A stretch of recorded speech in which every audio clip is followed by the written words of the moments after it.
আজকে আমরা একটি অত্যন্ত গুরুত্বপূর্ণ বিষয় নিয়ে আলোচনা করব। সেটি হচ্ছে আমাদের কোস্টোকন্ড্রাইটিস বা বুকের পাঁজরের যে হাড়গুলো ব্যথা, সেই হাড়ের ব্যথা নিয়ে। আমরা অনেক পেশেন্ট পাই, আমাদের চেম্বারে আসে, তারা বলে থাকেন তাদের বুকের যে হাড়টি ব্যথা করছে, নিঃশ্বাস নেওয়ার সময় ব্যথা করে এবং নিঃশ্বাস ছাড়ার সময় ব্যথা করে। অনেক ক্ষেত্রে হাঁচি কাশি বা এইসব ক্ষেত্রেও কিন্তু বুকে ব্যথা হয়ে থাকে। এই বুকে ব্যথার জন্য রোগী ডাক্তারের পরে ডাক্তার চেঞ্জ করতে থাকে, কিন্তু কোনো লাভ হয় না, কারণ রোগীর যে এক্স্যাক্ট কজটি, সেই এক্স্যাক্ট কজটি ধরা পড়ে না।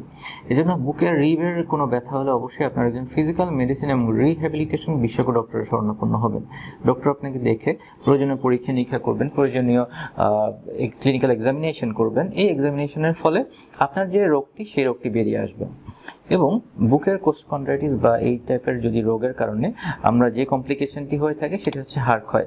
হাড় ক্ষয়ের কারণে কিন্তু কোস্টোকন্ড্রাইটিসের সম্ভাবনা অনেক বেড়ে যায়, এবং যাদের আপনার ভিটামিন ডি এর অভাব থাকে, যাদের ক্যালসিয়ামের অভাব থাকে শরীরে, সেক্ষেত্রেও কিন্তু এই রোগটি হতে পারে। এবং এর চিকিৎসা কি? এর চিকিৎসা হচ্ছে, যদি আপনার যে জয়েন্টে ব্যথা, সেই জয়েন্টে প্রয়োজনীয় ইন্টারভেনশন করা যেতে পারে।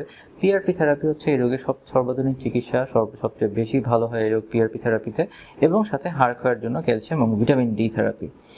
এছাড়াও নতুন নতুন যে বায়োলজিক্স থেরাপি আছে, সেদিকেও আমরা যেতে পারি যদি হাড় ক্ষয় থাকে। এবং আপনাকে দিতে হবে রিহ্যাবিলিটেশন চিকিৎসা বা ফিজিওথেরাপি চিকিৎসা। রিহ্যাবিলিটেশন চিকিৎসার মধ্যে breathing exercise, activities of daily living modification ইত্যাদি করতে হবে আপনাকে। ফলে আপনার যদি হাড় ক্ষয়ের সমস্যা থাকে বা বুকের যদি হাড়ে ব্যথা থাকে, তাহলে দেরি না করে আজই একজন ফিজিক্যাল মেডিসিন এবং রিহ্যাবিলিটেশন বিশেষজ্ঞ ডক্টরের শরণাপন্ন হন এবং ডক্টরের কথা অনুযায়ী প্রয়োজনীয় চিকিৎসা গ্রহণ করুন। আজকে এই পর্যন্তই। সবাই ভালো থাকবেন। অনেক ধন্যবাদ।